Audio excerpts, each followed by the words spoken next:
ADR. Promoting dialogue. It's May there in Dakar, 1 p.m. in Cotonou. Good afternoon and many thanks for staying tuned to West Africa Democracy Radio, broadcasting on 94.9 FM and around the world on wadr.org. Welcome to Newslink. Here are the top stories.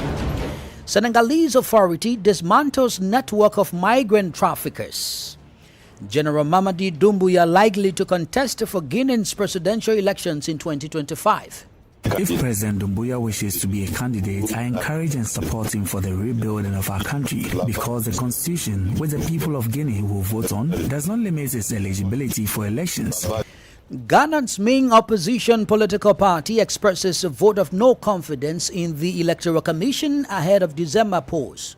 We cannot trust the EC. So if we don't trust the EC, we are justified. Don't we know how they got to the commission? A whole group had to be sacked for them to be brought there. Isn't it in their best interest for the MPP that brought them in there to stay in office? And the Confederation of Sahel States announces the development of a telecommunications and remote sensing satellite. Please stay tuned for details of these stories and more. Here is Augustine Coley with Newslink. Many thanks for joining us and welcome to our listeners in the Gambia, Ghana, Liberia and Sierra Leone. This edition begins right here in Senegal with the death of Amadou Matambo, who earlier served as the Director General of UNESCO from 1974 to 1987. He reportedly died between the night of Monday to Tuesday, September 23 to 24, 2024, at the age of 103. Amadou Matambo was an academic and politician who completed his higher education in France. He taught history and geography and served as Minister of Education and later as Minister of Culture between 1966 and 1970. He held the position of Director General of UNESCO for 13 years. Additionally, the second public university in Dakar, located in Jamiajo, is named in his honor. In June 2008, Amadou chaired the National Conference of Senegal and the National Commission for Institutional Reforms. Senegal celebrated the centenary of Amadou Mbou in March 2021 under the patronage of the former head of state Macky Sall. Still in Senegal, because the National Division for Combating Migrant Trafficking and Related Practices has announced the dismantling of an active migrant traffickers network. Several boat captains and a smuggler have been arrested. A sum of money and travel-related equipment were also seized.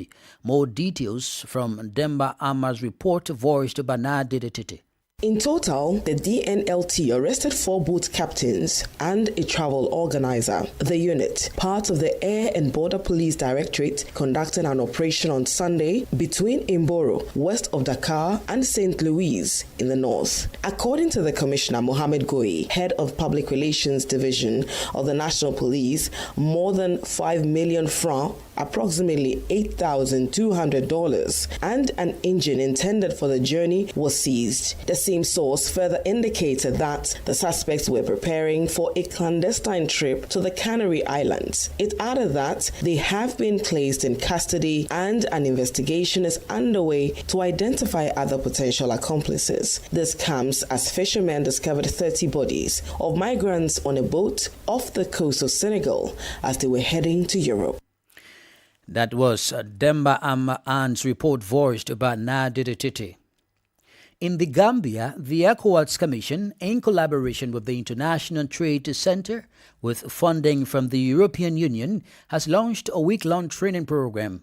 It aims at enhancing trade competitiveness and regional value chain analysis among member states. This initiative is designed to equip participants with the necessary skills and knowledge to improve trade policies, boost economic growth, and strengthen regional integration. Our Banjul correspondent Sankle Janko has more in this report. The week-long training, which began on Monday, will focus on critical topics including market analysis, trade facilitation, and the development of competitive value chains. Miatalili French is the ECOWAS representative to the Gambia. This vision states a clear objective to strengthen the competitiveness of West Africa by enhancing the production, transformation, and export capacities of the private sector.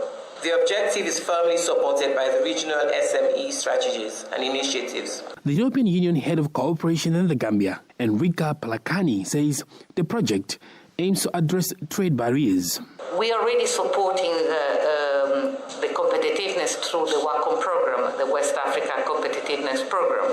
And this is also an important initiative to help address the trade barriers. Participants from 8 West African countries include government officials, private sector representatives, and trade experts attending the event. Meanwhile, Gambia's Minister for Trade, Regional Integration and Employment, Baboucarr Diouf, emphasized the need for trade competitiveness. Our economies, whilst rich in resources and potential, face numerous challenges that must be addressed if we are to compete effectively in global markets. The training is part of a broader strategy to promote sustainable economic development in the ECOWAS region, aligning with the goals of the African Continental Free Trade Area after. For Newslink in West Africa Democrats Radio, I am Sankula Jibril Janku reporting from Banjul. Over to Guinea, where there are high indications that military leader General Mamadi Doumbouya announced his ambition for the presidential election. This could possibly happen if the new constitution, which allows the leaders of a transition are able to stand as candidates in adopted referendum, as indicated by the Minister Secretary General at the presidency. General Amara Kamara specified that from now on, the presidential election will be organized first, followed by legislative and municipal elections.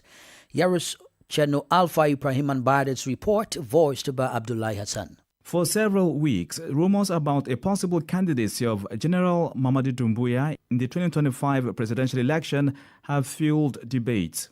In a recent media appearance, the Minister Secretary General at the presidency, General Amara Kamara, said he had encouraged the president of the transition to present himself as a candidate after the adoption of the new constitution. If President Doumbouya wishes to be a candidate, I encourage and support him for the rebuilding of our country, because the constitution, which the people of Guinea will vote on, does not limit its eligibility for elections. I believe this will be very beneficial for the country's issues. In the transition timeline, it was initially planned to organize elections from the grassroots to the top. Now the presidential election remains the priority, as indicated by the Minister Secretary General at the presidency. The Guineans have had the opportunity to see the face of their future president. Starting with that is important. But if the question arises, we're indeed ready to proceed with elections, starting from the top. General Amara Kamara also commented on the disappearance of 2 FNDC leaders, Fonike Mengue and Biloba. He disappeared for 10 months while we were searching for him. When he was seen, he showed himself to the people of Guinea. When we see Fonike and Biloba, we will show them to you. In response to General Amara's statement about the president of the transition's candidacy in the next presidential election, the opposition and the civil society promised to make their voices heard in the coming days. That was Abdullahi Hassan with a report filed by WADR's channel Alpha Ibrahim Ambade. More stories coming up on West Africa Democracy Radio. Newslink continues. We now move into the Sahel region, as countries of the Confederation of Sahel States have announced the development of a telecommunications and remote sensing satellite. This announcement was made during a ministerial meeting of the 3 nations held Monday in Bamako. The project, led by a Russian company, will provide satellite images for state border surveillance, thereby enhancing national security within the AES space. Details from our Bamako correspondent Aliyu Cham and voiced by Imo Edit. Following their focus on security and socio-economic development, the countries of the Alliance of States now aim to innovate in the field of technology. A meeting brought together ministers from the 3 central Sahel countries in Bamako on Monday. Mali, Burkina Faso and Niger plan to create a communication satellite to establish a link between these 3 central Sahel countries. Haluseni Sano is Malian Minister of Economy and Finance. The telecommunications satellite will enable the countries of the IOS Confederation to broadcast TV signals and other services across the entire territory of the Alliance of Sahel States. It will facilitate multi-service communication, including internet, telephone, and TV in areas with underdeveloped infrastructure. The high-speed internet access based on satellite technology will ensure secure, reliable, and confidential communications. Beyond broadcasting and mobile internet access, the three countries also aim to strengthen the control of their common borders by creating a sovereign satellite within the AES space. This was also stated by Minister Haluseni Sanu. As for the remote sensing satellite, it will provide spatial image for state border surveillance, thereby enhancing national security. It will also monitor situations such as floods and forest fires.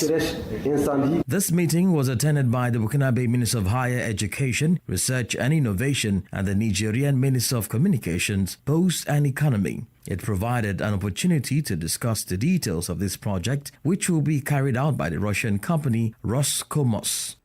Imo edit with Bamako correspondent Aliyu Cham's report. The government of Burkina Faso and the BRICS International Alliance have revisited a memorandum of understanding and cooperation signed in June last year. The head of government considered it an opportune movement to advocate for membership in this organization, which is constantly expanding. Prime Minister Apollinaire Kalem Tambela pleaded for Burkina Faso's entry into the BRICS International, which stands for Brazil, Russia, India, China, and South Africa. According to Tambela, this integration of Burkina Faso will make it possible to counter the domination of the dollar and the euro and to arrive at more equitable international trade. The Prime Minister was speaking during a meeting with the Russian ambassador to Burkina Faso, Igor Matanol. This agreement defines the areas of cooperation with the alliance, including the economy, health, education, infrastructure, air and rail transport, including industry, trade, mining, energy, sport and culture, among others. Let's now take you to Ghana, where the main opposition political party, the National Democratic Congress, says it has no trust in the Electoral Commission. This, according to its Director of Elections and IT, Dr. Edward Omani-Boamah, is foiled by actions of the electoral body that makes them suspicious of its ability to deliver a fair election. It must be recalled that the NDC recently mounted pressure on the EC to allow for an independent forensic audit of the voters' register ahead of the December polls. Listen to Dr. Edward Boamah explaining why the NDC does not trust the Electoral Commission. With all this, do you expect us to trust the EC? We cannot trust the EC. So if you don't trust the EC, we are justified. Trust depends on reliability and credibility. If you look at the trust equation, the numerator has reliability and credibility. Very, very strong points there. Credibility, reliability, very, very important. The denominator, what divides it, has self-interest, which can be also construed as what bias. And we all know for every quotient, if the denominator is big, then the answer, the quotient, is small. Their self-interest is so huge. Don't we know how they got to the commission? A whole group had to be sacked for them to be brought there. Isn't it in their best interest for the MPP that brought them in there to stay in office? Their self-interest is so huge. And that is in the denominator of the trust equation. On top of that, their reliability is suspect. And they have also damaged their credibility by allowing BVR kits to be stolen under CCTV surveillance, military and police protection. How can we rely on them with all the arithmetic errors that we have seen? EC is a crime scene. They cannot contest this. We can't trust them. Dr. Edward Omani-Boamah is the Director of Elections and IT of the National Democratic Congress of Ghana. Meanwhile, the Ghana Police Service has disclosed that about 42 Democracy Herb demonstrators will be arraigned before court These 42 persons were detained by the police on Sunday while participating in the Democracy Hub demonstrations in Accra. Though in their protest at the 37 intersection in Accra, the police accused them of participating in a number of unlawful activities, which reasons where they were arrested. The protesters who had gathered illegally at the 37 intersection were seen, according to the police, pushing down police-crashed barriers, obstructing traffic, causing unlawful damages, disturbing the peace, and attacking police officers as they carried out their official duties. You are listening to Newslink on West Africa Democracy Radio, broadcasting from Dakar, Senegal. Here is a reminder of the top stories. Senegalese authority dismantles network of migrant traffickers. General Mamadi Doumbouya likely to contest for Guinea's presidential elections in 2025. The Confederation of Sahel States announces the development of a telecommunications and remote sensing satellite. Ghana's main opposition political party expresses a vote of no confidence in the Electoral Commission ahead of December polls. Still ahead, we have the press review, guest interview, and the sports news. Please stay with us. You are listening to West Africa Democracy Radio, broadcasting from Dakar, Senegal. Thanks for being with us. As a reminder, we're streaming live on YouTube at WADR and on Facebook, WADR English Service. 24 senior military officers, including commanders of the Nigerian Army, Navy, and Air Force, as well as officers from Ghana, Cameroon, and Guinea-Bissau, have graduated from the Naval War College of Nigeria. The training was part of ongoing regional collaboration to enhance the capabilities of security operatives to tackle the ever-growing security threats within the region. Usma Umar reports. After 32 weeks of rigorous training and an international study tour to Pakistan, the officers earned the title of Fellows of the Naval War College. Nigeria's Chief of Naval Staff, Vice Admiral Emmanuel Ogalla, urged the graduates to apply their knowledge to enhance operations and serve as ambassadors of the college. The maritime domain is susceptible to various forms of threats that pose challenges to our nation's economic stability, particularly in Africa. These threats result to trade disruptions, which increases shipping costs, affecting our economic prosperity. As such, multidimensional security and safety initiatives are required to combat these threats. These efforts, among several others, have resulted into successes at curbing maritime crimes within the nation's maritime domain for improved socio-economic activities. Rear Admiral Abdullahi Ahmed, Commandant of the Naval War College in Nigeria, highlighted the college's strategic partnerships with domestic and international institutions, enriching the curriculum and ensuring participants receive comprehensive training in maritime warfare. These officers are now capable of undertaking higher operational level command responsibility and making meaningful contributions towards addressing many of the nation's security challenges. These graduates have acquired the capacity that will enable them effectively plan, coordinate, and carry out military operations. The college demonstrated its community commitment by hosting a graduation outreach at the Cross River State Children's Home and organizing a football match and graduation lecture. For Newslink on West Africa Democracy Radio, Usman Umar reporting from Abuja. Now, away from Nigeria, a high-level delegation from the United States Department of Justice is currently in Liberia to strengthen cooperation aimed at establishing a war and economic crimes court. The group arrived in Monrovia on Monday and aims to engage with members of the Liberian government, law enforcement officials, the legal community, and civil society groups. Adama Dempster is the head of the Coalition of Civil Society Organizations for the Establishment of War and Economic Crimes Court in Liberia. He explains the interest of the CSO ahead of a meeting with the U.S. delegation.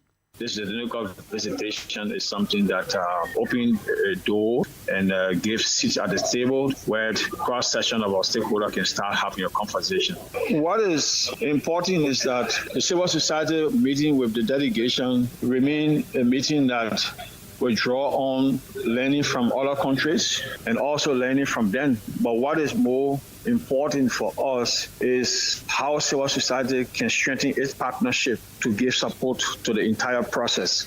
Given the fact that we advocated, we campaigned for justice, but it also come in the wake of civil society learning from other countries' models, what they have done what are the other international mechanisms or methods that are being used to establish such a court. So one great expectation basically will be to see how the international community will support Liberia's quest for justice and the establishment of a war crimes court, because Liberia don't have the funding and, of course, technical expertise. So these are areas that we will really expect the international community to employ a partnership relation in helping Liberia to address.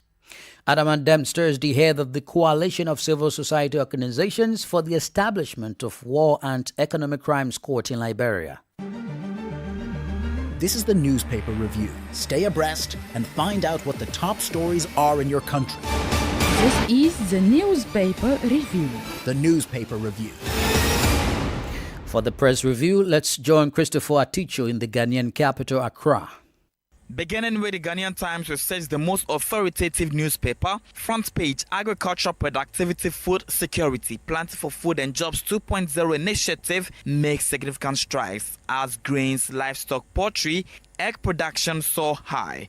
Dr. Brian Champon, Minister for Food and Agriculture. And reform laws on international arbitration, Dame urges African countries. We don't undermine contestants in elections. EC Chair reviews. Mrs. Jean Mensah over here.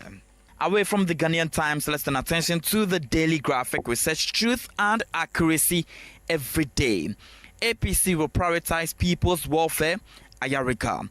And the picture of Hassan Ayariga, flag bearer of APC, presenting the policies highlighted in the APC manifesto is right here. And VRA senior staff petition speaker over proposed measure. And towards good parliamentary democracy, hybrid system won't work. Justice Doche assets. And again, make Africa arbitration hub for foreign cases, Attorney General says. Away from the Daily Graphic, the Anchor, which says revealing the truth and minus for Baumia train takes off nationwide. Minister tax members to be ambassadors for responsible mining. And public support swells for ailing chief for rejecting Galamsey cash. And Kolebu Hospital balls over CEO staff set for demo on October 7, 2024. The Daybreak newspaper, Freedom in Truth, front page, Dame demands removal of global regulatory barriers. And Akufo-Addo delivers last UN address on September 25, 2024. I can now sleep, says Baumia after lower Denchira engagement. And Democracy Hub demo police tolerance remarkable. Picture of the IGP here, Dr. George Kufu Dampare, and as well as the Chief Executive Officer of NEIP, which is the National Entrepreneurship Initiative Program, Kofi Owusu in Kansa, also here. And in the press review from Ghana, back to you in Dakar. That was Christopher Aticho with the press review. Politics, analysis on major news, social matters, and all. This is A Guest. Our guest this afternoon is Sidiki Ouattara, a Guinean political analyst who speaks about the ongoing indications that General Mamadi Doumbouya could announce his ambition for the presidential election. Maybe we've not heard the same way, but what I've heard and listened is that he had a statement saying that if the president decides to be president, he will support him, and for him, there is no law that forbids him to be president or to be candidate. That is his opinion, which is different from what the president says. I would like to add by saying that there are a lot of suppositions saying that the president wants to be candidate. As for me, as an analyst and from experience, I doubt that statement, and I think it's better we wait till the president himself says he wants to be candidate. Because in our law, it is literally said that if you want to be candidate, you need to make a speech to say, I want to be candidate.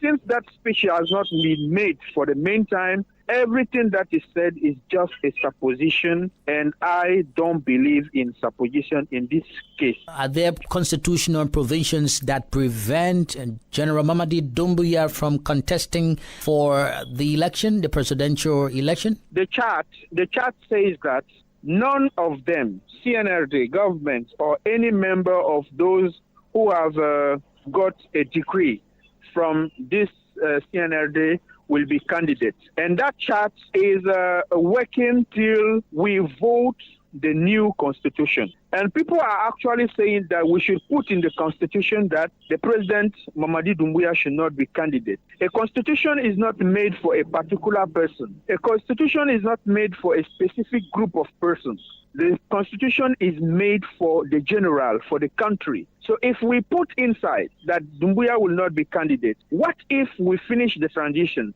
Will we withdraw it from the constitution? No, it will not be possible. So the chart is there to resolve that problem. The chart says the Mamadi Doumbouya, the government, members of the CNRD are not candidates. Why don't we focus on the real works than going on saying that he will be or will not be candidate? That will even give another idea to him. Why do you think these statements are coming out, especially from within the presidential circle, with this latest being from the Minister Secretary General of the Presidency? Because around a president of transition, we always have many crews. We always have many teams, and we always have many interests. Some around the president see their interest in he being candidate, and others are also working for him to respect his words. So, since they are all at the presidency, everybody will bring out his argument and strategies. And for us, population and the president to be wise enough for him to have the right choice. And I'm sure he will not be candidate. Sidiki Watara is a Guinean political analyst. And here is Sankule Janko with sports.